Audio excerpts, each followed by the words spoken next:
Welcome to Your Mac Life for Wednesday, June 7th, 2017. First Wednesday in June. Getting towards the summertime officially here in the Northern Hemisphere.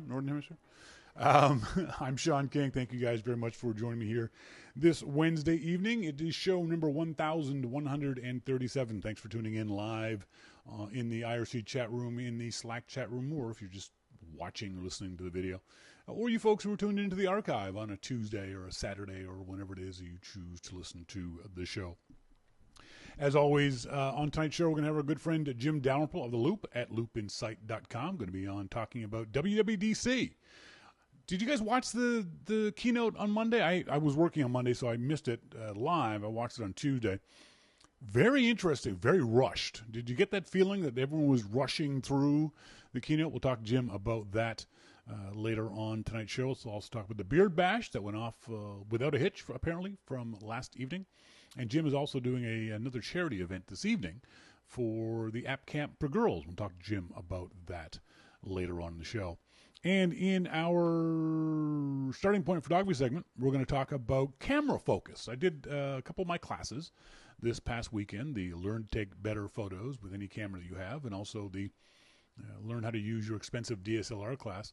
And in the DSLR class, one of the ladies was asking about camera focus modes and when to use them, how to set them, and why you would ever change them. Why would you use manual focus, she was asking. So we'll talk about focus modes on the starting point photography segment.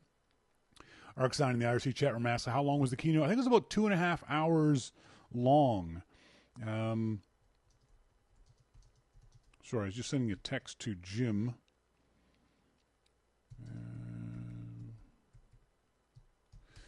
Jim's rehearsing his gig this evening. He's at sitting in with the James Dempsey and the Breakpoint show at WWDC this evening. So just checking to make sure if he is ready for us at the usual 5:15 time, or we have to push him back a little further. It was a 2.5 hour keynote. And even then it was rushed. Even then you could see the folks were just running through things. I think it's Kevin Lynch of WatchOS. They just burned through stuff. Tim Cook off the top said they weren't going to do any updates, except for the fact that Apple's doing fine, he said. And you really got the sense that Apple was working hard to jam in all of this stuff in the 2.5 hours they had, that they didn't want to waste any time. But it also meant it felt rushed.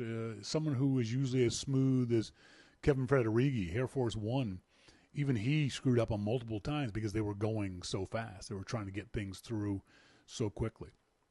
But there's a lot of announcements. It's understandable that they wanted to... Sorry, that's the cat knocking shit over. Jesus. It was understandable because they had a lot of things that they wanted to show off.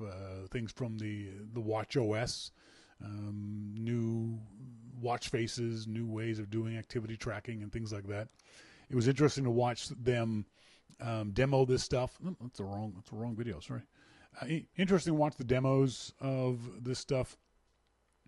MacMan said, Mr. Demo Dunk, he said iOS 12 at least once, if not twice. Yeah, and they were very, very rushed. But I'd rather see them be rushed than filler. You know, I'd rather see them be rushed and announce a bunch of interesting things than try to stretch time out. Those of us who are old timers, remember those awful Macworld Expo keynotes where Steve Jobs demoed every single template in iDVD because he was filling time. So there are times, and I much prefer a rushed but full keynote as opposed to a empty but stretched out keynote. So it was good. It was interesting. I loved the idea that they did a lot of stuff for consumers, but a lot of stuff for developers. After all, it is the Worldwide Developer Conference. That's the reason why they're doing it, is for those guys in the room and who are watching the video who are developers, are the guys who Apple announced that they had, I think it was that over the life of iOS, they paid out $70 billion in monies to developers, which means Apple took in $30 billion. That's because they get 30% of the cut. So I think that's why Apple does this stuff, is that they show these things off for developers, and that's the focus of the show. MacMan asked in the IRC chat room, did they change the crowd mics, or was the crowd more subdued this year? I don't know if the crowd mics were changed or anything else like that. I don't know if the crowd was more subdued. We have to ask somebody who's in the room, and we'll, MacMan, if you remember, resubmit that question when we get Jim Dalrymple, because he was in the room when it happened. Arcstein says, maybe I'll watch. I don't know why I'm not eager to watch. Maybe it's because all these announcements will take a long time to arrive or be released. Yeah, that's certainly part of it, is that it's because this is focused on developers, there's less stuff there for the average person to get really excited about. Depending on, obviously, your point of view. There are some things that I was very excited about. I mentioned during the pre-show some of the new features in iOS, in Mac Sierra are very interesting to me. Although I got to tell you, the High Sierra name, it wasn't even cute. I think it was just lame. I don't think there was anything, there's millions of words in the English language, and all you could think of is to put the word high in front of the previous one and then make some lame stoner jokes. Didn't do anything for me along those lines. The iPad Pro and the Pencil, and in particular the demo of Affinity Photo, blew my mind. I think my iPad is 3 years old, and it's a perfectly good little iPad for what I do with it. But I'd be interested to be able to do more with it. In particular, photo editing, which is what the Affinity Photo stuff is. It was interesting that they got those guys to do a demo and not, for example, Adobe, which is the usual company you think of when you think of photo editing. So I immediately sent an email off to the Affinity Photo folks and asked them to send me some codes, and hopefully we'll get them on the show next week or the week after in our Starting Point Photography segment to talk about Affinity Photo for the iPad and how usable it is on an older iPad, which is what I'll be using, versus a new iPad. Because I've been looking for a reason to get a new iPad Pro, even though I can't afford one, and a Pencil, and Affinity Photo might be it. It was really, really incredible. I'm going to mess around with it, not at the level that you saw at the demo, because I'm not that guy that does a lot of that sort of photo manipulation type thing, where they take 8 different photos and layer them all on top of each other. So it's not that kind of tools that I'd be looking for, but it'd be interesting to see how it works for the kind of photo editing I do and whether I can do it in the field. The biggest issue is always for me with photo editing is getting photos off of the camera and onto the iPad. Generally, I don't bother. I would just wait till I get home and then edit them on this big 27-inch iMac. But if Affinity Photo and the iPad and the Pencil work the way I expect them to, maybe I would do more photo editing right there on the spot. Certainly I could use it in my classes to demo and teach in the classes. So the iPad Pro looks pretty cool. A lot of neat stuff in iOS 11. And I was saying this in the pre-show, that it's interesting that Apple continues to make this stuff available for a lot of different iPhones, even older ones. I think everything from the iPhone 6 forward. So that's 3 years, 4 years, I want to say 3 years of iPhones that iOS 11 will run on, and probably at least that much for iPads. Apple could easily say, hey, folks, look, this new iOS 11 is so powerful and requires so much processing power, you need the latest and greatest iPhone, the latest and greatest iOS device in order to be able to run this thing. And I wouldn't have much of a problem with that. I would understand that. But they're making it available for even older machines. I think it's the iPhone 5 That's the iPhone 5 and before. You won't be able to use iOS 11, but that's pretty good. That's a 4-year-old phone that won't be able to run the latest version of the iOS. That's not bad. MacMan says, surprised that Snow Leopard 2 will run on my early 2011 MacBook Pro, and says iOS 11 makes me glad I went with the 7 Plus. The new photo stuff in the new version of iOS is going to be very interesting. We'll talk about that a little bit later on in the Starting Point Photography segment. There are new features in the Photos app. It's still not enough to get me to use the Photos app, but for those of you who do, there's some neat new features in the Photo app for you. And not the big news, but really interesting news was that of the HomePod. And that's also another lame name. I'm sorry, Apple. That just it's a silly name. Really, all the big brains you've got at One Infinite Loop at Apple Park, that's the best name you can come up with is HomePod. So that didn't do anything for me. The device itself is interesting. We'll talk to Jim about that a little bit later on. Isn't it interesting how most people, I got to say almost everyone, assumed that this was going to be a smart speaker first and foremost, that it was going to compete directly with the Amazon Echo and the Google Home. But it can't, because it doesn't have Amazon's sales ability. It doesn't have Google's search ability. So it kind of makes sense that it's a music device first and foremost, according to the way Apple is targeting this. I think that's a really interesting idea.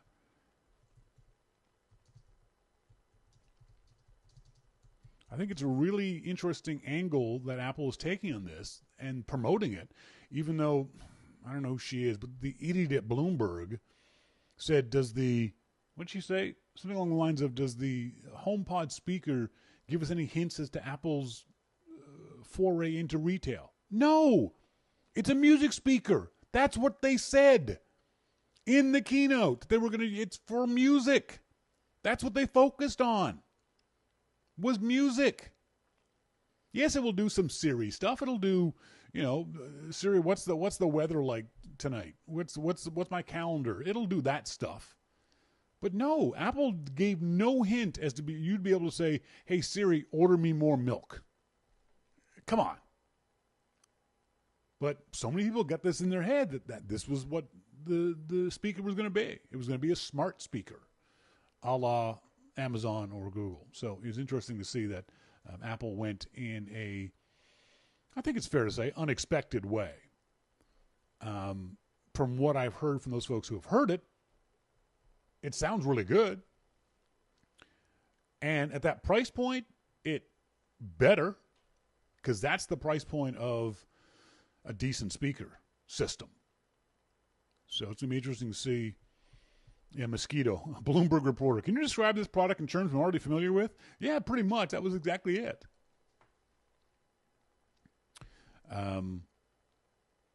Peeboo says, well, High Sierra isn't all that innovative. I'm okay with that. I'm okay with High Sierra not being a giant leap forward.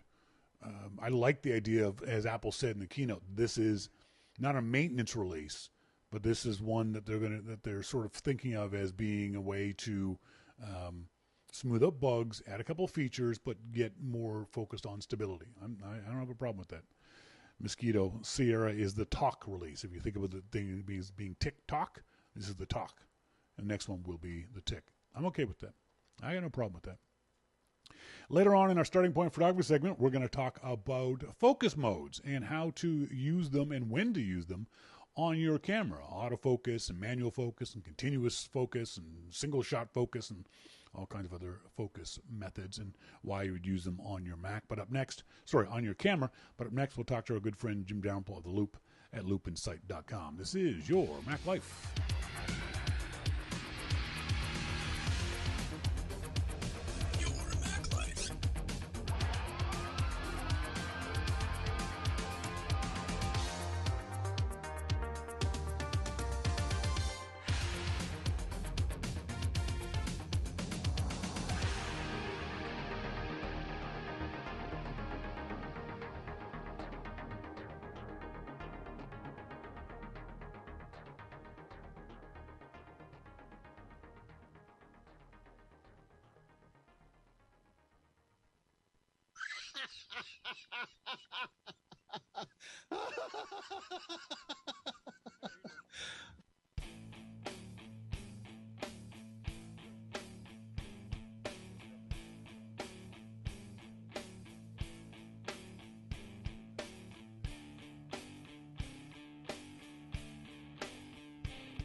Welcome back, folks. This is Your Mac Life. I am Shawn King, and in our phone room, we've got our good friend Jim Dalrymple of The Loop at loopinsight.com. Jim, how you doing?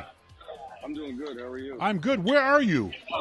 I am at a Mac Rumors party at WWDC. Leander Kenny. You're trying to get a beer, aren't you? No, I did get a beer. How you doing, Leander? Hey, this is gonna be fun. This is gonna be I've been out in the sun. I just got to say hi to Erdon. What's up, brother? I'm good. What's up with you? I'm doing a live podcast right now. So, right now. Are we talking on the podcast? We are talking on the podcast. Party podcast. So oh my God. Okay, I got to go do my podcast. Good to see you. You too, man. Okay, go. What do you got? I'm done. What do you got? Done saying hi. Obviously, Monday was WWDC. Miss MacMan asked in the IRC chat room, was the room more subdued than last year, or were the mics just weird? Did you feel the same energy at last year's WWDC as you did this one, or was it more or less? Give us a sense of the room. So you know what was weird about this one was this one there was so much stuff going on that it was hard to actually catch your breath and say, "Oh, okay, that announcement's over," so I can think about this for a minute. It took me 2 days just to be able to process everything that was released in this announcement. I mean, if you watched the keynote, you saw those guys were running out on the stage. And they were rushing through their presentations, too. Well, yeah, it was like, oh, here's the new Apple Music features. Next, oh, here's the new map features. Next, you didn't even have time to process what was happening there. And I sat down with some folks from Apple afterwards, and there is so much that they didn't even get to in iOS 11. I mean, you would not. Some of the coolest features that you will find in iOS 11, they never mentioned. Let's talk about iOS 11. I was very impressed with some of the features that we saw in that. The new notifications, the new lock screen, the new swiping. The actual operating system itself looks really, really cool, and it is a good jump forward. I was saying this earlier in the show. I'm also amazed that Apple keeps making that available for phones that are 3 and 4 years old. Right. Apple could easily tell folks, you know what, sorry, this is too powerful for the iPhone 6. We can't do it. Or even the iPhone 7. You got to buy a new iPhone to get the new iOS. But they don't do that. I think it's a big feather in Apple's cap. They can make this stuff work on older machines. Well, there's a couple of things about iOS 11. 3 things that I would point out to people. First, it's available to, like you said, older devices. Second, I forget what the second one is. You just pulled an Al Gore. You just pulled a Rick Perry on me, dude. No. Okay, I got it. The second one is all the new features. Of iOS 11. The third is iOS 11 on iPad, which is one of my favorite. iOS 11 on iPad is incredible. I actually installed it already on my iPad. Everything that I've written so far from WWDC, which admittedly hasn't been much, but the stories that I have written have been on the 9.7-inch Pro with iOS 11. And it's been fairly stable, hasn't it? I've heard. Oh, very. Yeah, I've heard from other people saying the same thing, that it's a very stable release. Yeah. And to think that they're going to do a public beta in a month shows how stable the release is. That's right, as opposed to waiting for a lot longer period of time like they have in the past. And it feels like that there's almost a separate version. There isn't, but almost a separate version of this for the iPad. It'll do a lot more on the iPad than it will on the iPhone, won't it? Well, it's not that it'll do more. All the same features are there, but there are features specific to the iPad that shows me that they're actually serious about the iPad. Yeah. You know, and that's important.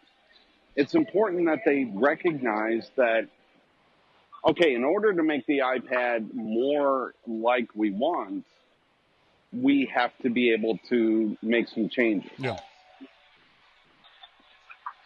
There was an article written on Tuesday. The iPad is almost good enough for doing real work now. Almost. What do you think about that? Who said that? It was on Mashables. You know. Yeah, exactly. That's just, this whole real work thing should have been put to bed and dead years ago, because you can't define real work as being the same thing for every single person. It's different. As we've seen, Federico Viticci over at Mac Stories does an amazing job of doing all of his work on the iPad. I couldn't do all of my work on the iPad, neither could you. But I'm not saying that the iPad isn't for real work. I mean, let's be clear. I mean, Federico does his stuff, and he does it in the way that Federico does. And I've seen him out here, and I've talked to him. And, you know, as much respect as I have for Viticci, I would not do what he does. That's right. I would not go through. You know, I think it's kind of pain points. I would not go to the lengths to rectify those pain points that he does. Yep. But I love my iPad. I really, really do. Yep. So I use it every day. I've been using it every day since I've been here. I have my MacBook Pro, my 15-inch MacBook Pro. I have some Macs that Apple gave me this week, but I'm still using my iPad. Yeah. You know, so I think the changes in the OS to let you do things differently on an iPad are very important. Yes. There's all kinds of new features Apple's bringing to the iPhone and the iPad. I encourage you guys to go to the Apple website and click on the tab or the link to iOS 11 to see what's available and coming up. And more about the new iPad too. I don't think and correct me if I'm wrong, I don't think the iPad itself is a great leap forward. I think the combination of iOS 11 and a new iPad is both a great leap forward. Would you agree? I don't know. The iPad is obviously a lot more powerful. But what's interesting about the 10.5 is that it's going to take us to a point where, you know, the 9.7 I use the most. Yeah. The 12 I used less, but it's the screen real estate. Yes. You know, so maybe, and I said this in the article before I even met with Apple about the iPad, maybe the 10.5 is that middle ground between screen real estate, you know, true tone display, everything that I really want in an iPad, and has the correct size. Yeah. You know? That could be it. You think that it's the size is the biggest difference in these things, or is there some other functionality reason, weight or that kind of stuff? Well, I mean, I walked around for the past 2 or 3 days with a 9.7-inch Pro and it was beautiful. You know, it was like carrying a magazine around with me. I would sit at the plaza at WWDC and, you know, write stories and, you know, interact with people, text or whatever. And it was great. A little bit bigger would have been even better. Yeah. But 12, too much. Too much for that. So, yeah, the weight definitely has something to do with that. So you think the 10.5 is going to be the Goldilocks of iPads? Oh, that's a good one. I might use that in my review. If I do, I'm going to have to put a footnote in and say, yeah, Shawn King said that. It's the Goldilocks of iPads. I think it was fairly self-evident. I'm surprised someone else hasn't said it to you already. Well, no, I already said it yesterday, so I'm going to steal that. The other big news, or at least interesting news to me, was that of not only updated iMacs, but the iMac Pro, which, as Apple said, is now the most powerful, or will be the most powerful Macintosh Apple has ever released. What do you think this means for the Mac Pro coming out in 2018? No, it doesn't mean anything. You don't think? No. See, I disagree with you on that one. No, you're wrong. Nice that you think that, but you're wrong. And I'm going to tell you why you're wrong. Please do. Please do. Because there are a lot of people in these industries that can do what they need to with a 27-inch iMac. Yeah. You know, 3D rendering, a lot of that stuff can be done on a 27-inch iMac. Now, you throw 18 cores at the 27-inch iMac? Holy crap. Now, having said that, there are a lot of industries, and I would include some music industries in there, that do need the modularity of a Mac Pro in order to do what they want to do. So I don't think that the 27-inch iMac does anything to the Mac Pro market of those people that wanted it. Yeah. What it will do is allow people that wanted a much stronger iMac. And I had some people come to me today, friends that are in San Jose, and said, wow, you know, that iMac's really expensive. I said, that's not for you. You're, you know, I mean, you're dumb.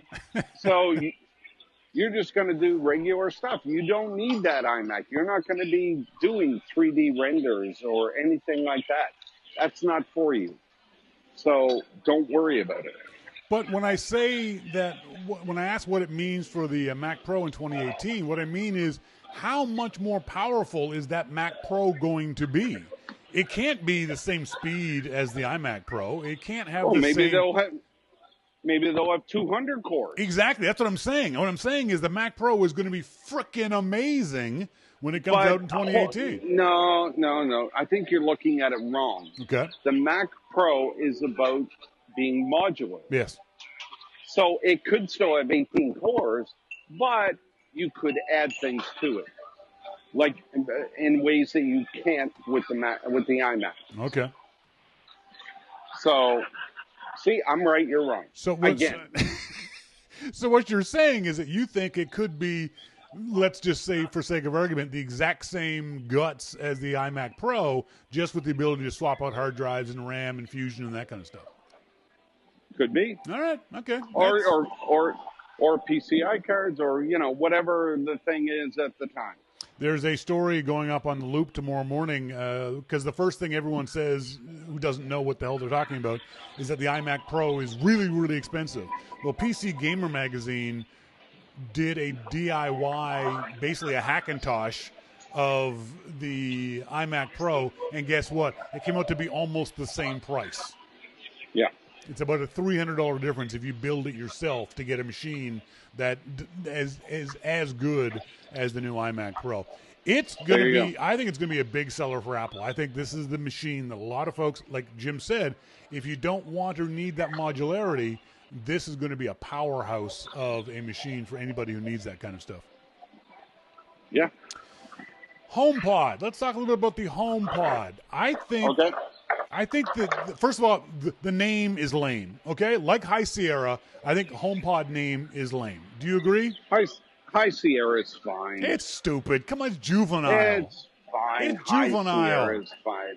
So, snow leopard, snow leopard, lion, mountain lion, Sierra, High Sierra. It's fine. You know what? If they had, get over yourself. Hang on. If they had just said High Sierra and left it at that, it would be fine. But then making the juvenile 14-year-old stoner jokes is where they lost me on that stuff. If they had just gone with, hey, it's called High Sierra, named after this beautiful mountain range in California, and here's what it does, I would have had no problem with it. But it was the juvenile jokes that Federighi made that just turned me off of the name. Oh, I don't care. Okay, how about HomePod? Is HomePod also a lame-ass name? No, I don't care what the name is. I care how it works. Okay, fine. Fair enough. I think it's interesting so many people were and are surprised by the fact that this is not, and tell me your opinion, a direct competitor with the Amazon Echo or the Google Home. Am I surprised? Yes. I suppose. I don't know what it is I expected, but I don't think anyone. It's a I don't speaker. think. Yeah, but I don't think we all knew a speaker was coming, but I don't think anybody expected, and they certainly should have expected that Apple's focus was going to be on music and not smart. Well, I don't think that we know enough about it. Really, you think there's more coming? I think that there is more coming. Really? I know. Yeah. I definitely have heard from a little birdie that you're going to be able to make phone calls with the HomePod before it gets released later this year. You'll be able to do more things with it. But I like the idea that Apple is focusing the HomePod on music, which, as Tim Cook said, it's in Apple's DNA. It's what they know best. And they can't compete with the Amazon Echo when it comes to sales. You're not going to be able to say to your HomePod, I need more toilet paper, order me some. But I love the idea that they're competing with traditional speakers, traditional single-shot speakers. And according to people I've heard, tell me your opinion, it sounds really good. Oh, it sounds wonderful. Okay. I'm actually writing a story now. I got a chance to listen to it. Yep. It sounds really, really good. Really, really good. Apple calls it a breakthrough all-around speaker. I think one of the problems is a lot of folks don't know, because back in the days, when Jim and I were in high school and college, you needed at least stereo speakers, if not quad speakers, if not 5.1 speakers. Nowadays, the technology is so very, very good. You can get really good sound out of a single speaker. People think that they need two of these things, but they don't. You can get good sound out of a single speaker. And the demonstration that Apple showed of how it senses the room around itself and dynamically changes the way sound comes out of it, I thought was really, really interesting. Yeah. It's incredible. It really is. When you said you heard the HomePod, what kind of environment did you hear it in? Closed room. So were you able to move it around to the middle of the room, or No, I didn't really touch it. Okay. Because that's what I'm curious about. I'm curious about how it sounds when it's up against a wall versus how it's on in a coffee table. It was up against the wall when I heard it, and it was incredible. Still sounded good. Yeah. The most amazing statement I heard from some idiot was that they were upset by the fact that Apple is just copying the Amazon Echo and the Google Home and other speakers by the shape of this thing. Could you please explain to me why this thing has to be shaped this way? It's shaped nothing like the Echo. I saw the Echo. It's shaped nothing like it. Well, it's a cylinder. It has to be. There's a reason why of these things. No, it's not really a cylinder. It's a fatty. But there's a reason why these things have to be shaped this way, right? Well, I mean, it's got speakers and microphones and tweeters all the way around it. Exactly. It has to have. It's by its very. This is, as I said earlier. This is a perfect example of form following function. It has to be shaped this way in order to work the way it does. Yeah. It's like complaining that gloves. Why hasn't someone redesigned gloves? Why is every glove the same shape? That's just stupid. Well, guess what, dummy? Yeah. And then the complaints about people that saying it can't sound good, even though they haven't heard it yet. They know it can't sound good. Right. Well, I've heard it. They haven't. It sounds incredible. And I'm actually going to post something tomorrow about my time listening to it. Yeah. The event itself, it seems to be so far going off, obviously, really, really well. And everyone seems to be real happy about what's going on. What do you get as a sense from the developers that you've been talking about? Are they excited about what they've heard from Apple? We hear the consumer or the front-facing stuff. They're in classroom sessions and talking to devs, talking to Apple engineers. What are developers saying about it? Developers that I've talked to a lot of them this week. Developers, first of all, they love the event in San Jose. Yeah. Well, interesting, really. Yeah, absolutely love WWDC in San Jose. Apple has done such an incredible job of making the convention center a hub. Yeah. And that's not something that they've really been able to do at Moscone. So they have a plaza out front where devs can sit and chat and eat and, everything. It's so great. It's so great. And the city is doing a pretty great job too. I mean, except some of the restaurants close early. Yeah. I hope that they fix that for future years, but otherwise it's been great. I've heard the same thing from developers I've had a chance to email and chat back and forth with. They're really happy about the vibe at WWDC, whether it's because of San Jose, San Francisco. There's a lot more stress there, whether it be trying to get back and forth to hotels and that kind of thing. And they say the same thing as you do. There's not enough stuff to overwhelm them in San Jose. Right. There is enough to do for the most part, depending on who you are. But they're all very impressed with what Apple's done in San Jose. Yes. If you look at it from that point of view, what Apple's done at this WWDC is very impressive. Now, yes. Am I right or wrong in thinking that WWDC will be on the new Apple Park campus next year? Oh, wow. I would say no. Yeah, I don't think so either. I don't think they have space for 5,000 developers, do they? No. I think, honestly, WWDC, I mean, if I were Apple and I could pick a venue for WWDC next year, it would be right where it is. Yeah. I would ask the restaurants around here to stay open a bit longer. Yep. And I would have it right here. Because, Apple Park is already full. So, yeah, that's what I would do. Yeah, I think I agree from what I've heard, too. And I think one of the things is the restaurants closing is the restaurants didn't know what kind of response their Apple was going to get at a WWDC. I mean, they might have heard there's going to be 5,000 people, but they didn't conceptualize that. I'm willing to bet that you'll hear next year that Apple and the town council and the local business community have decided, the restaurants will stay open for an extra hour or 2 hours or whatever it might be. I've been posting pictures or showing pictures of you at the beard bash on Tuesday night. How'd your beard bash go, brother? It went great, man. Yeah? I was really happy. Well, what was the highlight for you? When it was over. What do you mean? If it's a good party, why would you want it to be over? It's stressful, man. Yeah. It's stressful. You've organized parties. Yep.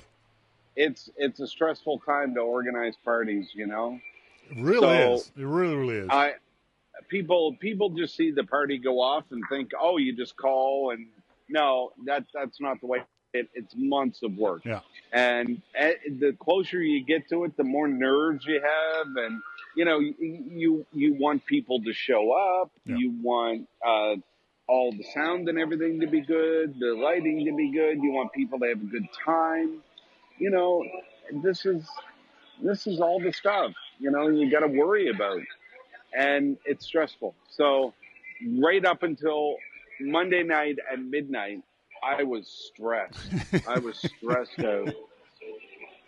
And I just want to make sure it's clear. I've never had any stress about a party. Sly has all the stress. Any party that I ever put on, Sly organizer. She's the one who was all stressed out. Sly is like the most wonderful person in the world. Amen. Amen. So, and then tonight you're sitting in on another event in sponsorship or in support of App Camp for Girls. Tell us about that.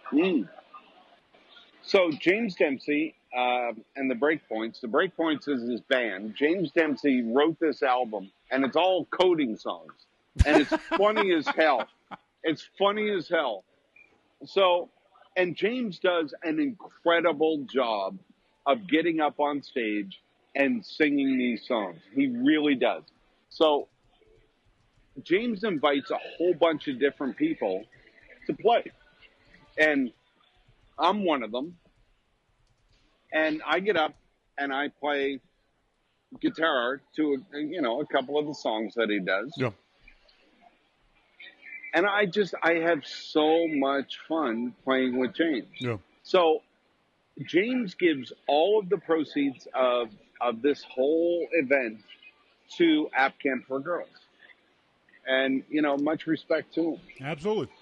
You're headed off there now. You just finished up rehearsal, so I'm going to let you go. I know you have to be there by 7 o'clock. So we'll talk more about WWDC on next week's Your Mac Live show. But I just wanted to say thanks to Jim for being on the show tonight, in particular for taking time to be on the show tonight. Thanks, Jim. Thank you, Shawn. Talk to you next week. See you. Bye-bye. Bye. Yeah, I wanted to make sure that I got Jim out of here in time for him to be able to get a couple of beverages and say hi to his peeps and friends and that kind of stuff, but also to get to the venue for the App Camp for Girls charity event, which is a great charity event that he and James Dempsey are supporting. So thanks very much for Jim for being on the show. What are your guys' thoughts about this stuff? What do you think about the HomePod speaker, the name, the price point, the functionality of it? Is it something you'd use? I think it's something I would use, but again, I can't afford it. So there's no way I would spend $350 US, probably closer to 500 Canadian, for just a speaker. I don't have any interest in it along those lines. I'm particularly not interested in it from the point of view of using it as a Siri device. As we've said very often, Siri on my iPhone just pisses me off. I get more angry at my iPhone using Siri than I do anything else. I just find, for whatever reason, Siri doesn't work well for me. I posted on Twitter yesterday or the day before that I said to Siri, set a 10-minute timer. And Siri said, would you like me to call Jason Snell? No! What the fuck? Where did you think I said the word Jason Snell? Or I've said to Siri, give me directions to the nearest Save-On Foods. And here are the directions to Joey's Seafood Bar. I didn't say anything remotely like that. So for me, Siri in a home speaker doesn't do shit. I don't care about it. Having a good quality speaker, yeah, I think I'd like some of that, but not enough to spend that kind of money. How about you? Are there aspects of the HomePod that you are particularly attracted to or not, as the case may be? Is the price point too high, in your opinion? Too low, in your opinion? Give us your thoughts on the HomePod, along with the new iMacs, just whether it's the regular iMacs that are available. I think they're available now. The new MacBooks, the new iPads, the new iMac Pro. I'm going to be really interested. I want to hear from my friend Maurice Chevalier up there in Calgary, because he uses Mac Pros heavily in his science work. And I think I know the answer to the question. Would he be interested in the iMac Pro? Is that a machine that, Maurice, you can use in your scientific experiments? up there at the University of Calgary? I think no, because the lack of modularity, the lack of the ability to pull RAM and hard drives and fusion drives and all that kind of stuff. Now, there's no guarantee you'll be able to do that in the new Mac Pro, but you certainly can't do it in the new iMac.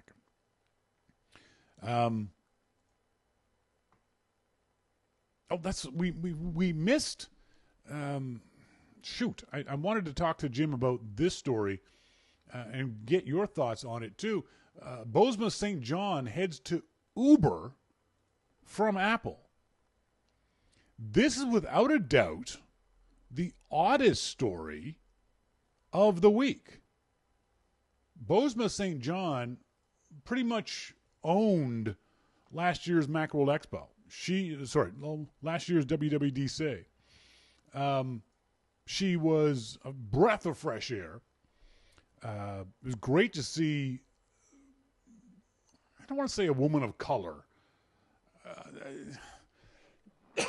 I'd like for us to get away from even noticing that. I know it's a naive way of looking at the world, but she was great. And I wanted to see more from her in the ensuing time period. We really didn't see all that much. She did a couple of interviews, but nothing spectacular. But the idea of her going to Uber, and not only going to Uber as the chief brand officer, which is a bullshit title, but the folks at Uber literally saying through their spokesman, we don't know what we're going to do with her. Why would she go? I can't imagine it's for the money. I'm sure she's making buttloads of money at Apple. She's not going to make that much more as the chief brand officer at Uber. And with Uber's deserved, infamous reputation, why would she go into that flustercluck? Part of it is because at a certain level, shall we say, of C-suite executives, you think that you're better than everyone else. I'm not saying she thinks this way, but you think you can solve other people's problems because you're very, very smart. And she is. There's no doubt about that. She's very, very smart. And she knows marketing. She knows what she knows. Maybe Apple wasn't enough of a challenge for her. Maybe, I don't know any, this is all speculation. Maybe she knew that she was never going to be VP of worldwide marketing at Apple. That's Phil Schiller's gig. And that's the gig she wants. She wants to move up in a company. There's no place for her to move up at Apple. She's hit her glass ceiling at Apple. As long as Schiller is still there, there was nowhere else for her to go. So maybe she sees the challenge of repairing Uber's brand. But I would argue Uber is so toxic right now that there's nothing she's going to be able to do. Arcsign says, Shawn, doesn't Uber have a very public problem at the top with how all women in the company are treated? Is she going to fix that? Well, I think that's the public relations aspect of it. Hey, we don't have a problem with women. Look, we've hired this black woman. But I think internally, Uber's toxicity comes from the top down, from the CEO all the way down. And until that changes, I don't think the company culture is going to change. I don't think she can change it as just the chief brand officer. Because, I'm sorry, but chief brand officer, no one takes that job seriously in any company. It's just not a serious job title. So why she's doing it, I'd love to know the answer to that. I'd love to speak to her and get an honest opinion. You're not going to. Mosquito says, Arcsign, Uber won't allow her to fix that. She'd have to have the ability to fire a bunch of high-level people and throw a scare into the rest and behaving like fucking human beings. Monty says, I give her 12 months. That's exactly what I said, too. I think in 12 months, she's gone again. I think there's no indication from Uber that they are willing to do what they need to do to fix that toxic corporate culture. So it's not going to happen. It's simply not going to happen. I said this earlier in the pre-show. There was the story about. Let me pull this up for you guys. What is it? As Apple and Google take aim at ads, publishers tremble. Well, good. They should tremble. They should be terrified. They should be so scared they can't speak straight, because any issues with Google and the next version of Chrome that supposedly will block ads, but not Google's ads, and the next version of Safari in High Sierra that will block autoplay ads and change the behavior of reading lists so that web pages will show up so that you never see the ads. You know why that's happening? It's because publishers treated us readers and users like shit for so many years. As we said in the pre-show, the vast majority of users don't mind advertisements as long as they're unobtrusive, as long as they're not autoplay ads with audio, as long as the ad doesn't follow you down the goddamn page, as long as the ads don't track you across other websites, as long as the ads aren't blinking and in the middle of the page. I mean, the way some of these publishers post some websites, post some advertising on websites, you want to have the money to be able to go to the publisher's house and beat them senseless. Because the utter disdain that these publishers, website publishers, and ad creators have for users is appalling. They just don't care because we're not their customer. The readers of these websites aren't the customer. It's the ad company that's the customer. So the websites feel they can treat the reader like shit. iMore, a great example of it. You go to iMore's page and an ad pops up right over top of the text. And now I've got to find that little frickin' X to close that ad.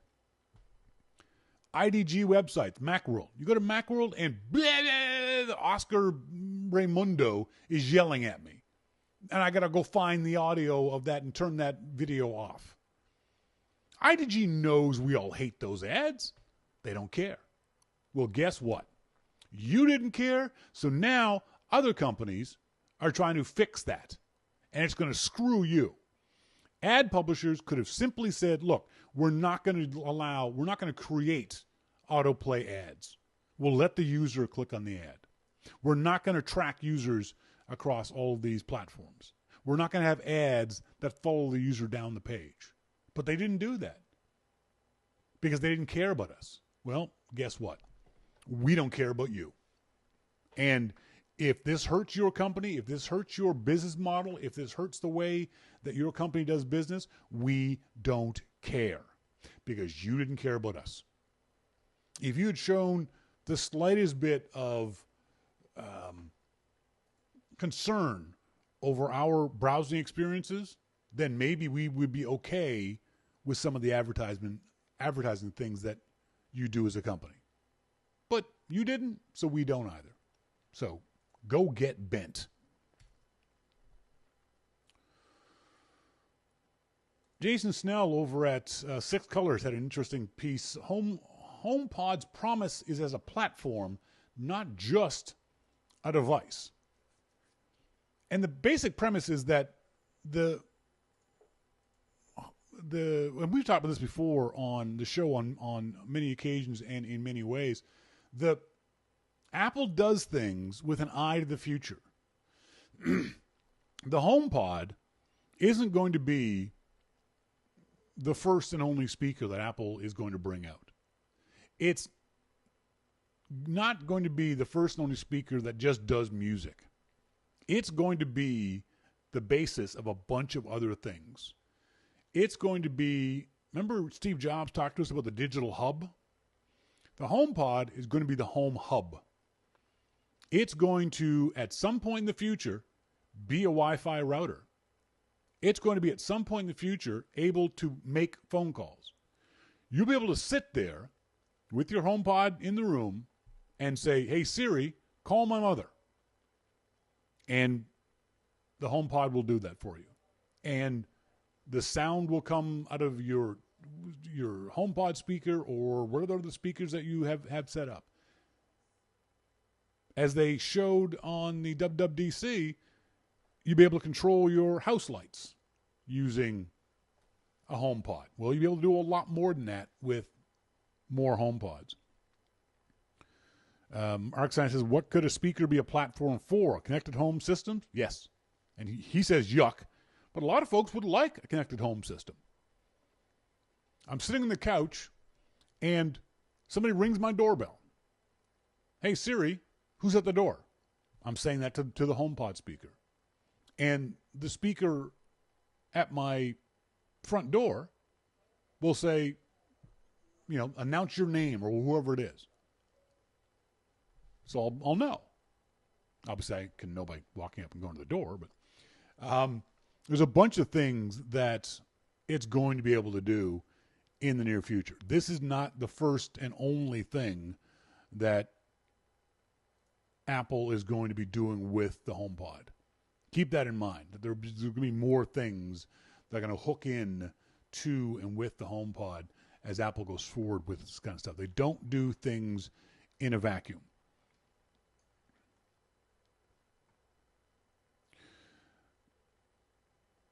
The other thing, and we didn't talk to Jim about this, was the whole AR and VR aspect of it. If you haven't watched the keynote, Apple showed off, or other companies showed off on Apple's behalf, the ability for those companies to create augmented reality environments. Apple's not going to be doing it, and you don't have an AR iPhone or iPad.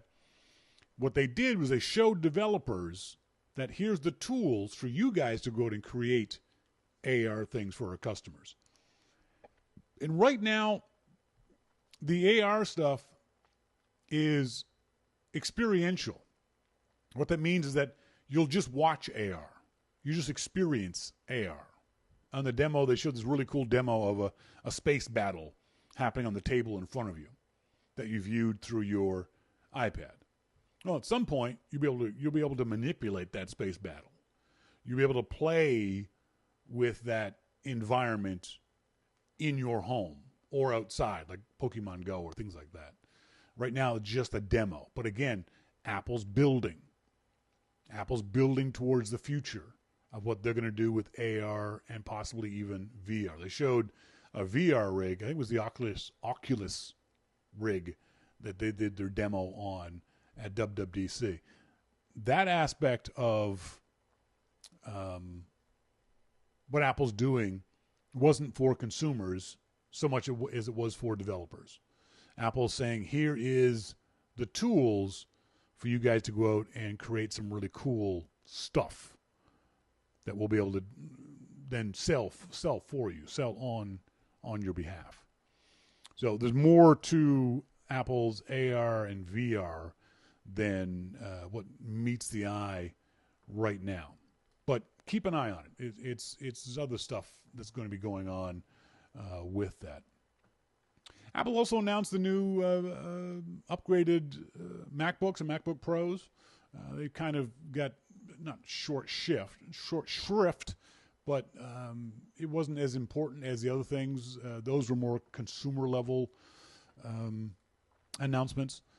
The iMac and the iMac Pro were the big ones, along with the new iPad Pro and the HomePod. Just looking through the list of software things. We'll hear more about the Apple software, Watch OS, and things like that. The other thing I thought was interesting that is going to be the beginning that could make a big difference in the future was the Apple Pay Cash.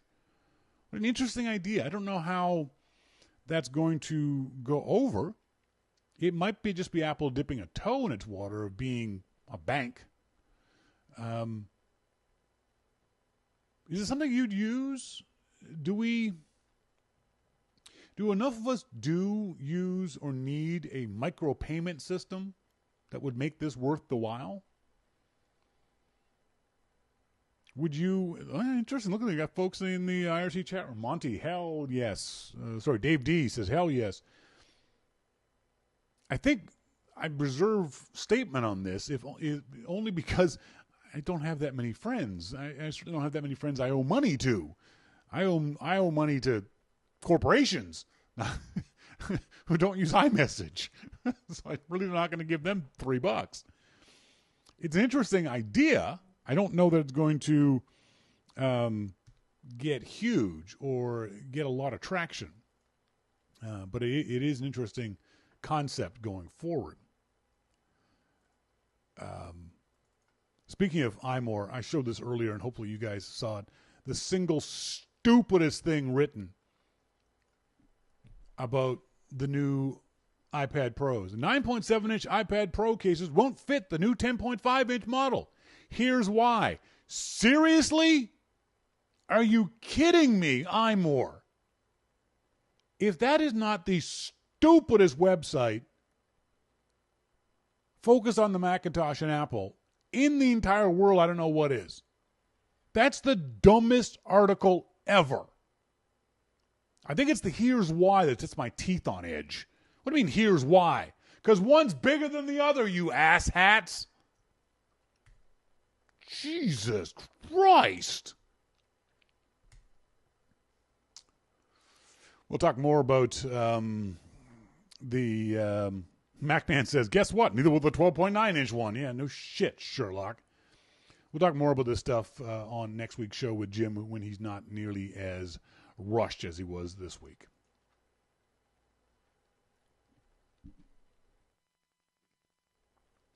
In the starting point photography segment on tonight's show this past weekend, I did my photography classes. I love doing these classes. Love doing these classes. I did the first class, the Learn to Take Better Pictures, no matter what camera you have. And then the secondary class was Learn How to Use that Expensive DSLR. And I had one of the ladies in the class ask about focus modes, what they are, how and when she would use them.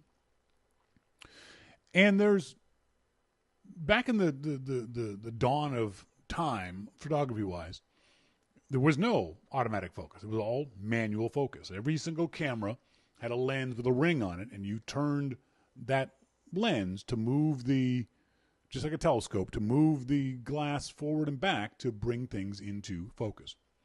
I think it was sometime in the mid-'70s that autofocus came into play. And now, I'd be willing to bet 99% of photographers use it 99% of the time.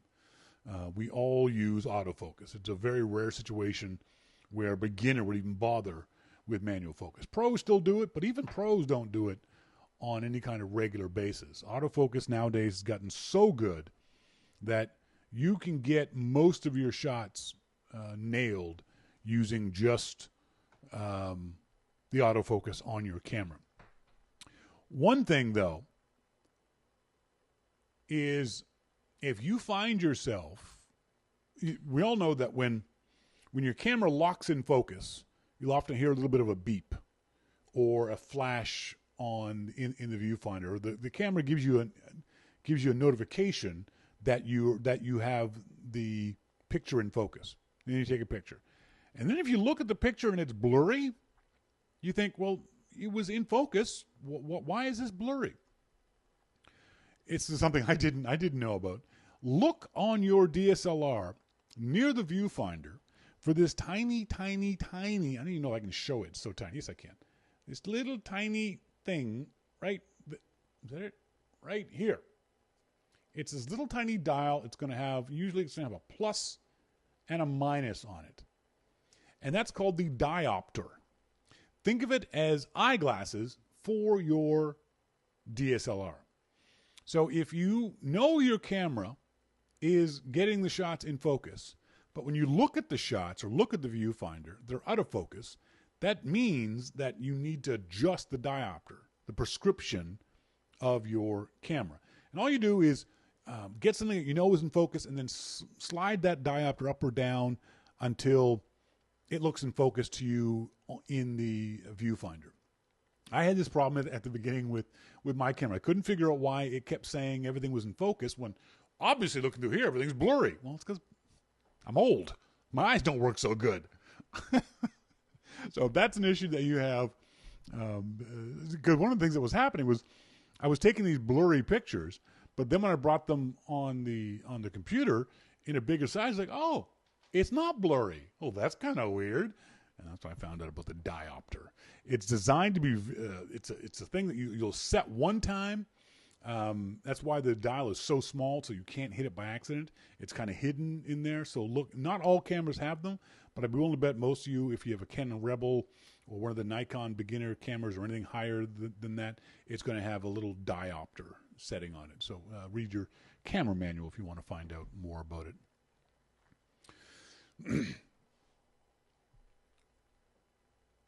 When would you use manual focus? Generally, I would say when you're 20 years old and you have perfect 20/20 vision.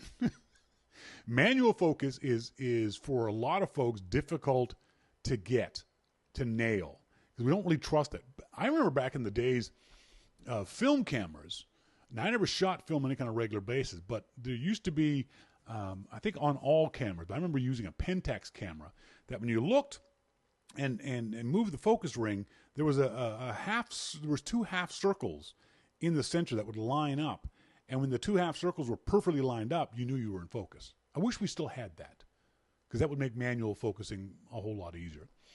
But you generally don't use manual focus unless the thing that you're trying to shoot, your camera can't capture with autofocus.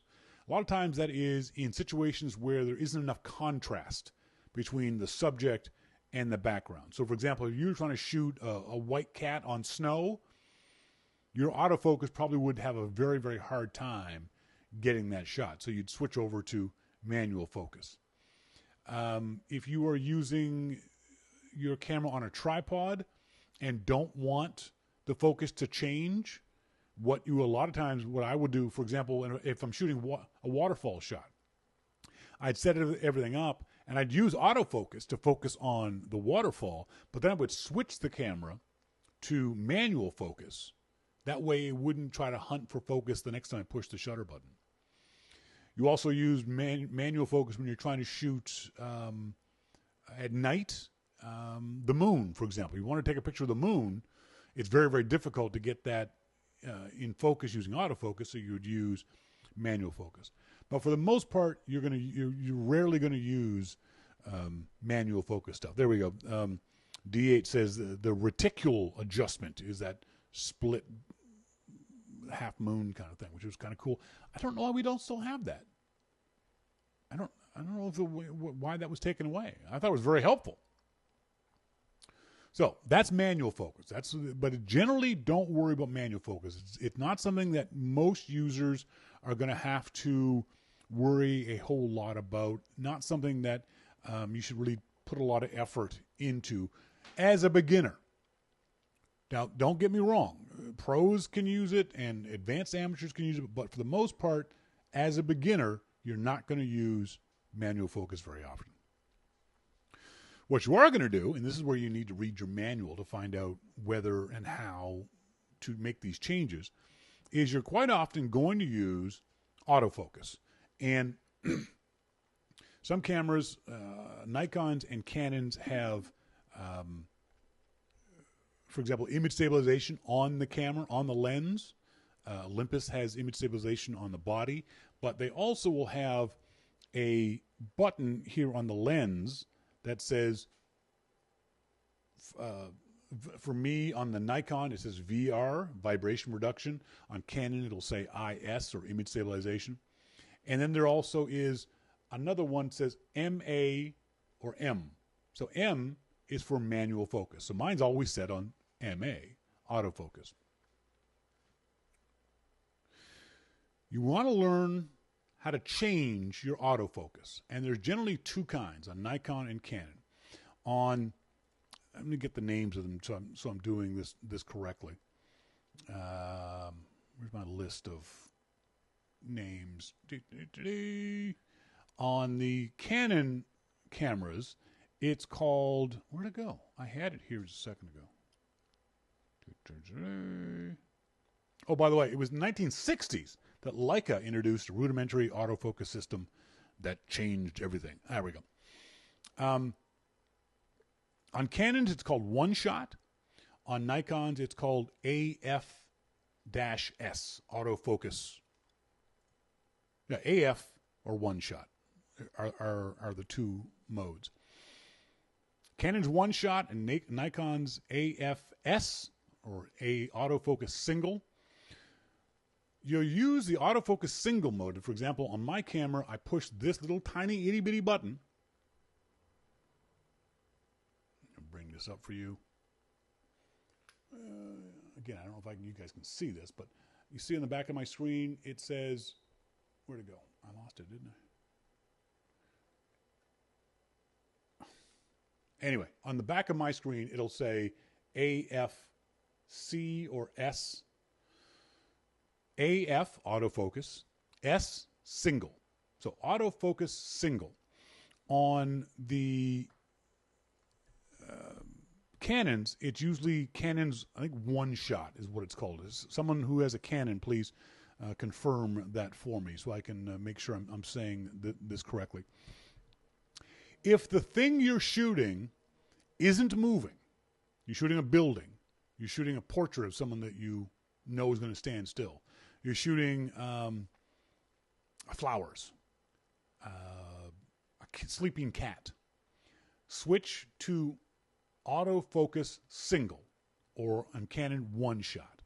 Because what that'll do is it tells the camera the thing that I'm pointing you at is not going to move. So when I half press the shutter, you're going to lock focus on that thing. And remember, the half press of the shutter means that when I lock focus, as long as I keep that half press down, the camera will stay focused on that spot. You can move the camera around, you can take it away from your eye, you can do whatever you want. Now, this is where I use, when we go to Hastings Racetrack, for example, and I want to shoot the horses running by, all autofocus on a spot on the ground. So I will, before the horses even show up, I will lock in focus on that spot in the ground, and now I don't have to do anything else.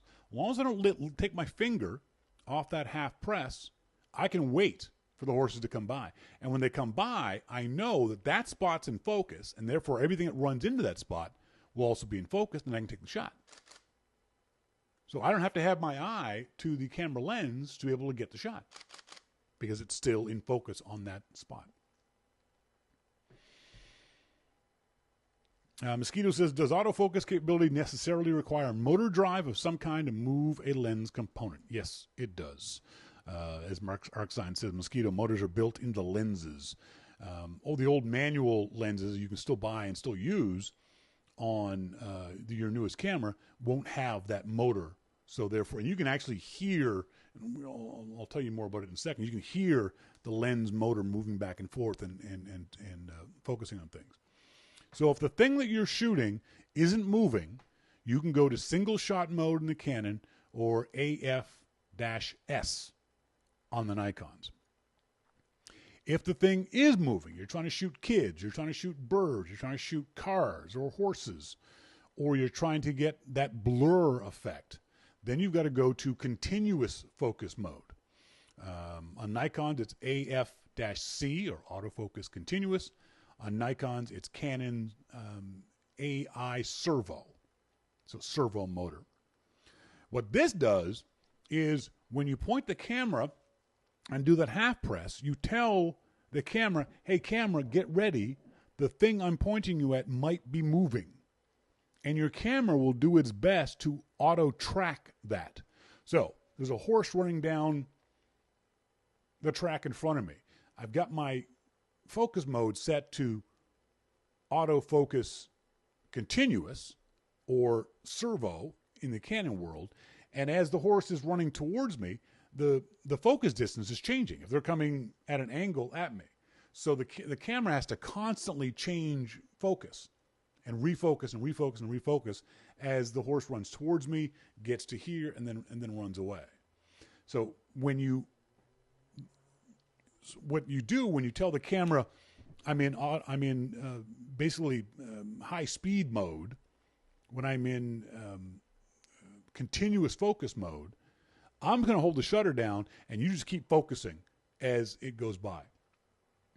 It works well enough in most cameras. It's not perfect. The higher-end cameras do it better than the lower-end cameras. The higher-end cameras will be able to focus faster. We'll be able to shoot more frames per second. The new Sony, I think A9, can shoot 20 frames a second. That's a mirrorless camera. It's an amazing ability to do that. So don't expect too much from your Canon Rebel or your Nikon D3300 or those kind of things. And practice this stuff beforehand. Don't just, for the first time ever, go down to a racetrack and try to shoot cars that go by, or go to a soccer game and try to shoot your kids. Practice this first to see how that stuff feels on the camera and how to change those modes very, very quickly. There's also other kinds of modes that we'll talk about maybe on another show, but those are the two basic ones that you want to focus on, because those are the two to figure out, to practice. Autofocus S for things that are stationary or single shot, one shot on the Canon. Autofocus C, or continuous, on Nikon. Servo on Canon for things that are moving. That's all you got to remember. Remember, I've always said to you, think about your photography. Think about what you're going to shoot. Don't just sort of pick a camera up and start shooting. Think about what you're going to shoot. And this is one of the things you're going to think about. Is the thing I'm pointing my camera at moving? If it is, then you shoot in continuous mode. If it's not, then you shoot in single mode. Now, another neat technique about this that gets you away from having to think about that stuff is what's called back button autofocus. So most of you guys know about the idea of half pressing on the shutter in order to lock in exposure and lock in focus. The problem with that is, okay, I'm half pressed, but now the thing that I'm focused on has moved away from me or moved towards me. Now I've got to let go and press again to refocus. Oh, let go and refocus. Go to YouTube and look up the name of your camera, the brand and the make of your camera, and the words back button autofocus. And it will explain to you how to set up so that this button or some button on the back of your camera will do the autofocusing for you. So now, rather than me pressing this halfway down here, I use my thumb. You can see it up here. I use my thumb to focus up there. So it's back button, a button on the back that does focus. And what that means is now I can focus on something and then take my I can put the camera down. I don't got to do anything else. When I'm ready, I can take the picture. I don't got to worry about holding that button down halfway because I've already used the back button autofocus to lock the focus in. As long as the thing I'm shooting at doesn't move forward or back, the camera will not change the focus point. And that's great because an example of a shot I've done before is there is a... I'm trying to remember the circumstances of the shot. We were at the Bloedel Conservatory here in Vancouver, and there was one of those beautiful, beautiful scarlet macaw birds. And I was waiting for two things. I was waiting for the bird to turn so I could get a 3/4 profile on the bird, but also waiting for a person to come into the frame so I could shoot with the person out of focus and the bird in focus. So all I did was I focused on the bird because I knew the bird wasn't going to leave the perch. I focused on the bird using the back button autofocus. So I locked in the focus on the bird, and I put my camera down and just waited. I waited for a human being to walk in front of me and stop and look at the bird, and then without even putting the camera back to my eye, I could take the shot because I knew my focus hadn't changed because I used that back button autofocus thing. So give that a try. It takes a bit of practice to get used to it, but once you get used to it, it's a really great technique. The other thing it does, too, is it allows you to shoot things that are moving quickly, too. Because all I have to do now I don't have to switch back and forth from single shot to continuous shot. Because as long as I hold that down, it's going to be continuous focus mode. If I don't hold it down, it's in single shot mode. So I don't got to keep flipping that button back and forth from one shot to servo or single shot to continuous on the Nikon. So check out back button autofocus. Monty says, and what Shawn's talking about focus modes is completely different from focus points, which seems to confuse a lot of people. Yes, he is correct. On next week's show, I'm going to talk about focus points. The focus points are those things you see when you look in the viewfinder or look on your back screen that are a bunch of little squares, and some of them will light up when you go to take a picture. Those are focus points, and we'll talk about those on next week's show. Let's talk about, let's see what emails I've got from you guys with regards to photography this week. Don Beck says, I've been meaning to share something with you that I learned many years ago. That was probably more relevant than it is now, being before the days of autofocus. Since you talked about focus in the last YML when you were discussing how to hold your camera and touched on focus a few episodes ago, I thought it was time to share this. If your picture is blurry or fuzzy, you probably didn't focus the camera correctly. If everything in your picture is streaky, you probably moved the camera while taking the picture. If just the main object that you're shooting in the middle of your picture is streaky, your shutter speed was too slow.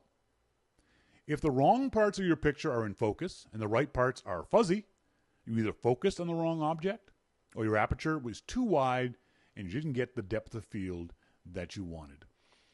Don, I'm going to use this as the basis for next week's talk about focus points. Because one of the things that will bring this more clear to folks what you were talking about there. But I appreciate that.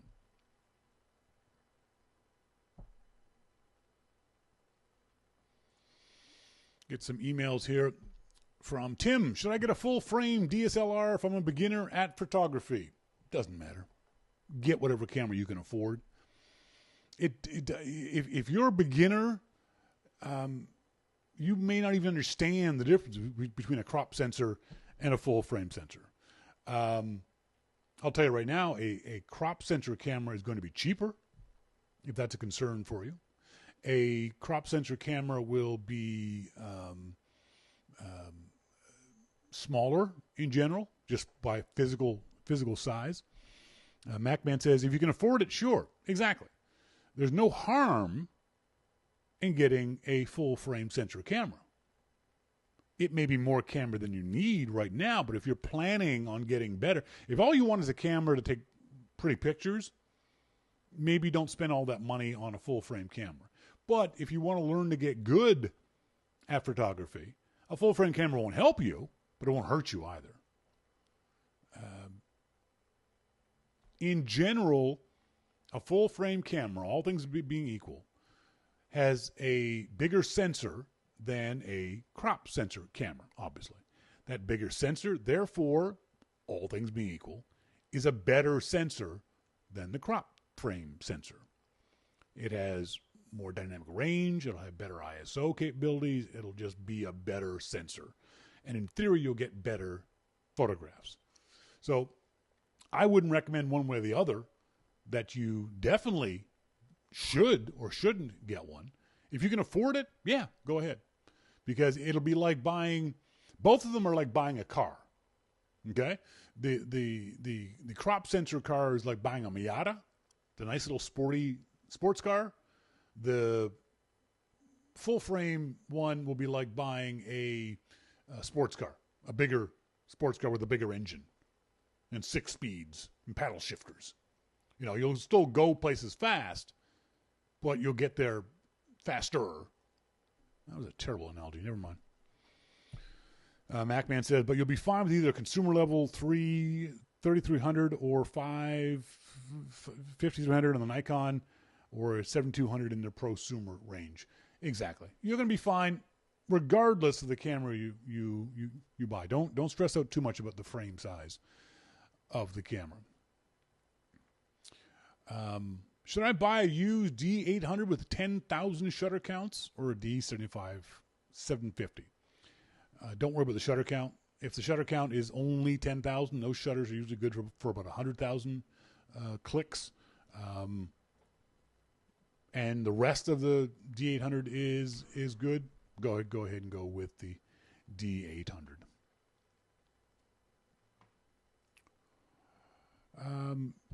Agent Ogden, I listened to the May 24th Your Mac Life show, and you and Jim giggled it up over the glucose monitoring and the watch automatically sticking you with a needle. Ha ha ha, track marks, ha ha ha. When in fact, this has been the case for many years. If you're not familiar, the insulin pump has been around for more than a decade. A small device worn in the body full-time, connected via a needle that regulates insulin to the body. A blood tester talks directly to the insulin pump and triggers insulin based on a blood reading. Apple is actually late to the game, but may have developed tech that can read glucose without breaking the skin. This is an iPod-type moment. MP3 players already existed, but Apple came along and did it better.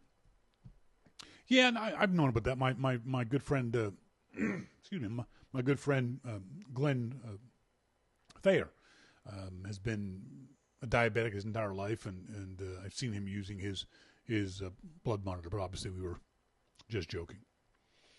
Yeah, MacMan, 10,000 shutter clicks on a D800 is a drop in the bucket. Those things are good for upwards of 100,000, so that's not very many shutter clicks at all, so I wouldn't worry too much about it. For me, my concern with that camera would be more about the lenses and things like that rather than the shutter count. Don't get caught up in the shutter count. If it's that low on a D800, it's not that many in the life of that camera. Folks, that's it for tonight's show. I want to say thanks, as always, to our good friend Jim Dalrymple of The Loop at loopinsight.com. I want to hear from you guys about WWDC. Were you impressed with what Apple announced on Monday? Are you looking forward to anything that Apple announced? Were you disappointed by what Apple announced? Give us your thoughts and opinions. Send me emails to Shawn at yourmaclifeshow.com, and we'll read out the good ones on next week's show. As always, I want to say thanks to you guys very much for being tuned in, whether you're tuned in live, you're one of the cool kids tuned in live to the Your Mac Life show, or you're listening in via the archive during the week.